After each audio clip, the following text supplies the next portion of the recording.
언제나 필승! 네, 반갑습니다. 필승입니다. 반갑습니다. 자, 이번에 분석해드릴 기업은 캠트로닉스입니다. 저는 진정으로 이 자율주행에 대해서 주목을 해야 된다고, 해야 된다고 보고 있어요. 네, 죄송합니다. 왜 주목을 해야 되냐? 자, 이 시계열을 볼 필요가 있어요. 일단, 올해 하반기에 대한민국에서도 이 자율주행에 대한 정책을 이제 완전히 정할 겁니다.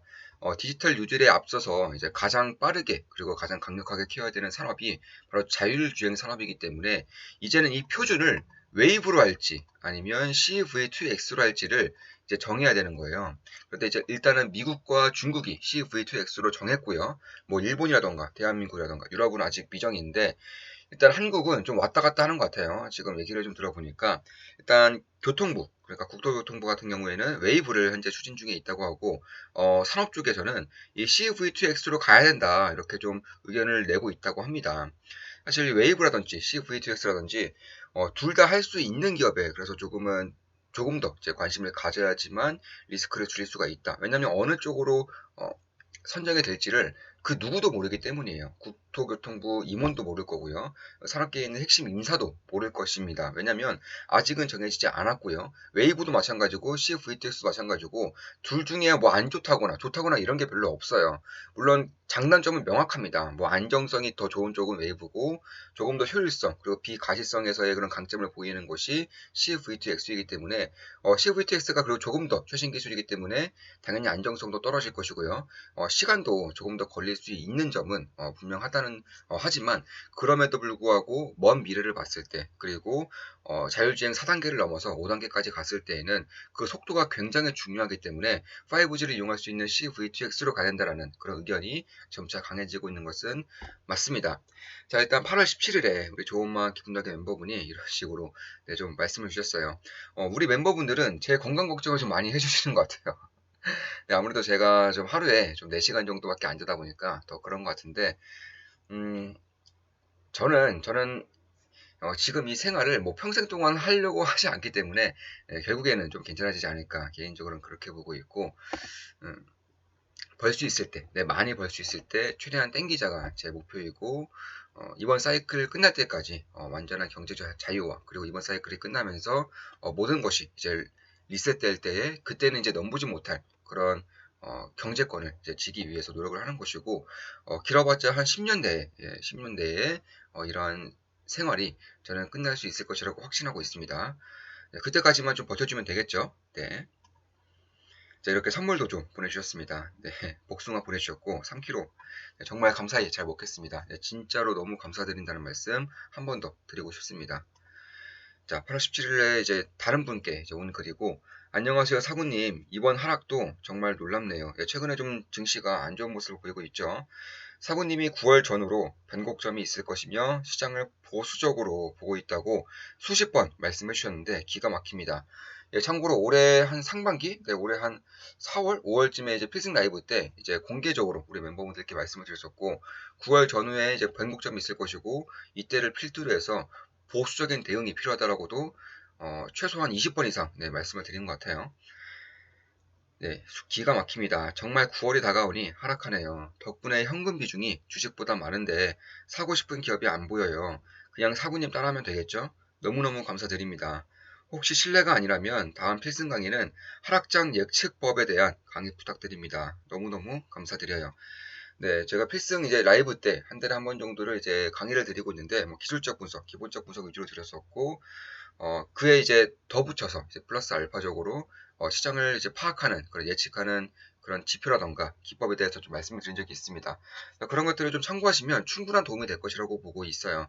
그리고 추후에 당연히 이런 기법에 대해서는 제가 알고 있는 모든 투자와 관련된 모든 것들을 당연히 다 알려드릴 겁니다. 뭐 텔레그램방에서는 뭐 꾸준히 말씀드리고 있고 강의 때도 이제 정리를 해서 이제도 말씀을 드릴 예정이에요. 네, 좋습니다. 감사드린다는 말씀 한 번 더 드리고 싶습니다.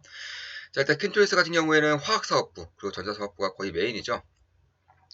그래서 이쪽을 좀 봐야 되는 것인데 화학사업부는 별로 볼 게 없어요. 지금 화학 업종 자체가 상당히 좋은 편이고 정유기업들도 이제 화학업체의 그런 설비 투자를 역대급으로 진행하겠다고 밝히고 있고 실질적으로 시작이 되고 있기 때문에 여기에 대한 호황기는 앞으로 한 2년 정도는 더 갈 수 있다. 그렇게 보고 있습니다. 그리고 디스플레이 쪽도 좀 주목을 해야 되는 것인데 일단 시야가 이제 적용되는 그런 기술군에는 거의 10중 8구는 캠토닉스의 기술이 들어갈 수밖에 없어요. 지금 이쪽에서 거의 독과점적인 그런 압도적인 경쟁력을 가지고 있기 때문에 그런 것이고, 희야라는 것은 쉽게 말해서 디스플레이에 이렇게 구멍 뚫는 거예요. 이렇게 핸드폰이 이렇게 있으면 이런 식으로 구멍 뚫고 여기에 카메라 있죠. 뭐 카메라도 있고 뭐 센서도 뭐 이런 식으로 있고 이런 건데, 이 기술을 가진 기업이 딱 두 개 정도, 캠토닉스하고 솔브레인 이 정도밖에 없습니다. 캠토닉스가 당연히 경쟁력이 훨씬 더 높은 상황인 것이고, 지금으로서는 뭐 핸드폰에 주로 사용되고 있지만 가면 갈수록 뭐 갤럭시 워치, 그러니까 이 스마트워치 쪽에 이제 사용될 것이고, 더 나아가서 AR 기기에서도 뭐 당연히 사용이 될 예정이고, 추후에 또 어떤 식으로 확장될지는 모르겠으나 결국에는 뭐 UAM이라던가 이런 식의 최첨단 이제 IT 기기들에는 당연히 이제 사용될 것으로 예상이 되고 있습니다. 그런 부분을 봤을 때에도 디스플레이 쪽에서도 안정적인 그런 캐시커 역할을 꾸준히 할 수가 있겠다. 개인적으로는 그렇게 보고 있습니다. 뭐 무선 충전 시장도 마찬가지예요. 무선 충전도 캠트리스가 독과점 시장인데, 지금 뭐 핸드폰, 그리고 더 나가서 보조 배터리라던가 아니면 갤럭시 워치 이쪽에서도 쓰일 것이고, 갤럭시 버즈 이쪽에서도 당연히 이제 쓰이고 있는 그런 부분입니다. 뭐 자율주행 같은 경우에는 사실 제가 자율주행을 가장 많이 이제 강조하는 그런 업종 중에 하나인데, 올해부터는 좀 봐야 된다고 보고 있어요. 자, 보시면 2017년도, 자 이거 프로를 보면 2017년도에 처음으로 이제 전기차가 시세를 뿜었죠. 이때는 테마성으로 뿜은 겁니다. 기대감만으로 이제 전기차가 될 것이다라는 기대감만으로 대략 1년 만에 한 300%가량 주가적으로 한 4배 정도 오른 거죠. 4배 정도의 그런 불을 뿜은 이후에 조정을 받고요. 올해부터 완벽히 실적 성장이 이루어지면서 이런 식의 본격적인 성장을 나타내고 있죠. 저는 이러한 사이클을 자율주행도 따라갈 것이라고 보고 있어요. 전기차에서는 2017년이, 자율주행은 올해, 늦어도 내년이 될 가능성이 상당히 높다, 이렇게 보고 있습니다. 일단 가장 큰 모멘텀 중에 하나는 올해 이제 한국 정부에서, 한국 국토부에서 발표를 할 거예요. 자율주행 정책을, 자율주행 표준을 어떤 식으로 쌓아 나갈 것이고, 얼만큼 어떻게 정책 지원을 할 것이다라고 발표가 될 겁니다. 그래서 그런 부분을 필두로 처음으로 이제 기대감이 좀 오르는 것은 맞죠. 자, 그리고 그 이후에도 2022년도에 중국의 동계올림픽이 있습니다. 2월에 있죠.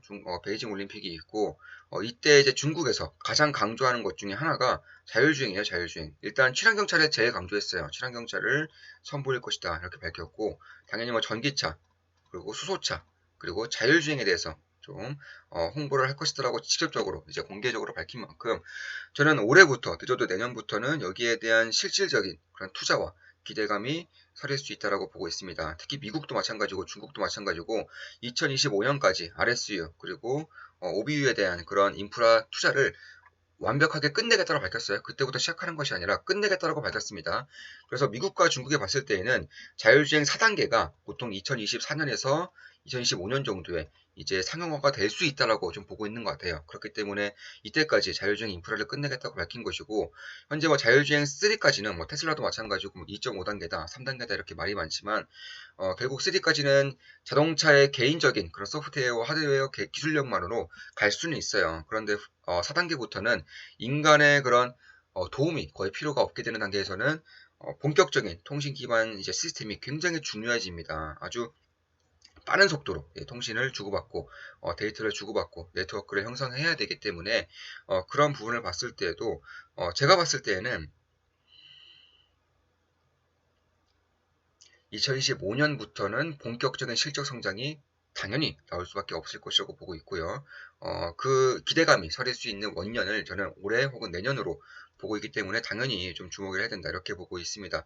실적도 굉장히 좋아요. 재무제표를 좀 살펴보면 렉이 좀 걸리고 있죠. 올해 2분기에도 이제 90억 정도의 영업이익을 냈었는데, 지금 보시면 작년 2분기 대비해서도 엄청난 성장을 보인 것은 맞아요. 대략 한 3배 이상의 이제 실제 성장을 보인 것인데, 저는 이러한 성장이 앞으로 뭐 희야라던가 화학 부분도 마찬가지고 무선 충전도 마찬가지예요.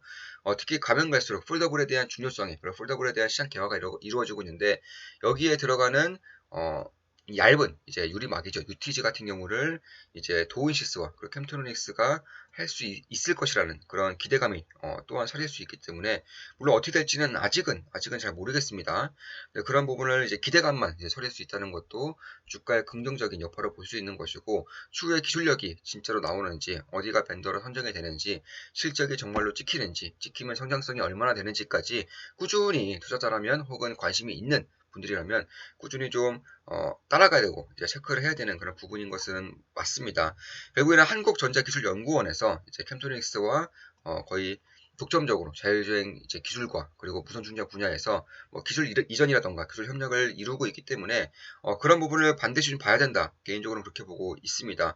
그뿐만 아니라 디스플레이에서도 UTG, 그러니까 울트라 씬 글래스에서도 이제 도우시스뿐만 아니라 그리고 삼성 디스플레이 향해서, 삼성 디스플레이가 밝혔어요. 독점적인 그런 협력사가 아니라, 그러니까 도우이시스뿐만이 아니라 경쟁 업체를 둠으로써 훨씬 더 안정적이고 효율적인 경영을 하겠다고 밝혔습니다. 여기에 지금 거론되고 있는 기업이 도우이시스 말고 이제 캠토닉스라던가 이런 기업들이 있기 때문에 그런 부분을 좀 볼 필요가 있겠다. 개인적으로는 그렇게 보고 있습니다. 또 간혹가다 이제 대가지의 디스플레이에 대해서, 무선 충전에 대해서 이런 말씀을 드리면 간혹가다 이런 의견을 주시는 분들이 계세요. 어떤 의견이냐? 기억하시는 분들이 있을 거예요. 대략 2020년도 초, 2019년도 말 이쯤에 삼성전자가 이러한 기술력이 기반이 되지 않는 기술들, 그러니까 중저가폰 위주로 자체 생산을 하지 않겠다. 그러니까 한국에서 생산하지 않겠다고 밝히면서 중국에 ODM을 줄 것이라고 밝혔습니다. 그 여파로 인해서 그 당시에 스마트폰 부품사들, 스마트폰 벤더사들이 주가가 상당히 안 좋았었는데, 중국에 ODM을 준다는 게 무슨 뜻이죠? 중국의 장비, 중국의 부품을 사용하겠다라는 뜻이에요. 그래서 분명히 저는 악재라고 보고 있습니다. 다만 밝혔다시피 중저가폰 위주로 하겠다는 것이고, 특히 기술력이 없는 것들, 중국의 기술력이 없는 것들은 딱히 영향이 없습니다. 그래서 그럴 것을 봤을 때 여기 히아가 채택된 모델은 더욱더 피해가 적을 수밖에 없어요. 결국에는 국내에서밖에 할 수 없는 기술이기 때문에 히아와 관련된 뭐 OLED 구멍을 뚫는 등의 이런 폴더블도 마찬가지고요. 이런 쪽에서 핵심적인 역할을 하고 있는 캠토닉스 같은 경우에는 저 같은 경우는 딱히 걱정이 없다, 이렇게 보고 있습니다. 무엇보다 자율주행 같은 경우에도 뉴딜 정책이 올해 발표가 될 거예요. SOC, 그러니까 사회 간접 자본에서 자율주행이 가장 먼저 강조가 되는 것이고, 실질적으로 돈도 이제 수십조 원의 그런 투자를 진행하겠다고 밝혔어요. 그런 부분에 대해서 결국 이 교통 시스템, 자율주행 교통 시스템이 자율주행 인프라로 이제 보시면 되는 것이고, 뭐 RSU, OBU 이런 것들을 캠트릭스에서 할 수 있기 때문에 올해부터는 기대감을 조금씩 이제 있을 수 있는 것이고, 2025년부터는 지금의 전기차와 마찬가지로 실적이 좀 폭발할 수 있겠다. 개인적으로는 그렇게 보고 있습니다.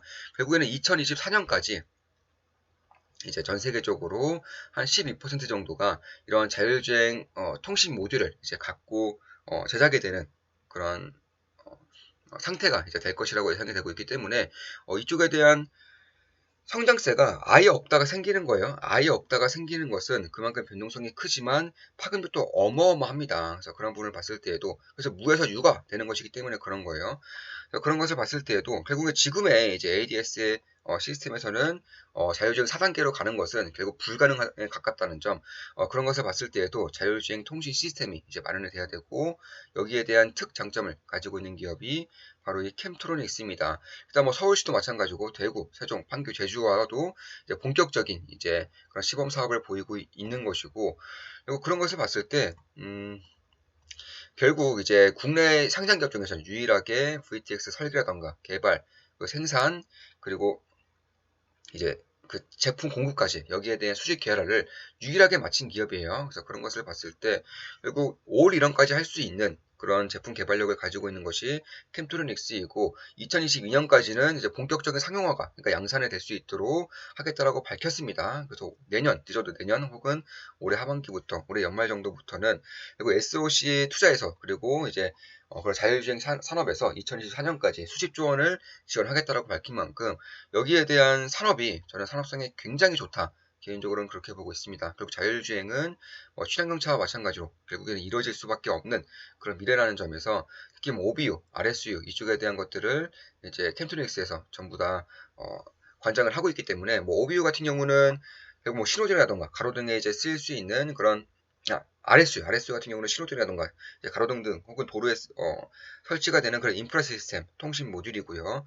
당연히 뭐 웨이브라던가 아니면 이제 VTX 같은 경우 다 할 수 있습니다. 캠트로닉스가. OBU 같은 경우는 차량에 탑재시키는 그런 통신 모듈이라고 하는데 보통은 안테나라고 하죠. 그래서 그런 부분을 이제 캠트로닉스에서 이제 할 수 있다는 점에서도 분명히 좀 선도 기업으로 갈 수 있지 않을까 개인적으로는 그렇게 보고 있습니다. 자, 이것으로 방송 마치겠습니다. 지금까지 자율주행 디스플레이 폴더블에 대한 분석을 해드렸고 앞으로도 좋은 분석, 좋은 기업 분석으로 찾아뵙겠습니다. 캠토닉스에 대한 분석이었습니다. 자, 앞으로도 좋은 분석으로 찾아뵙겠습니다. 필승이었습니다.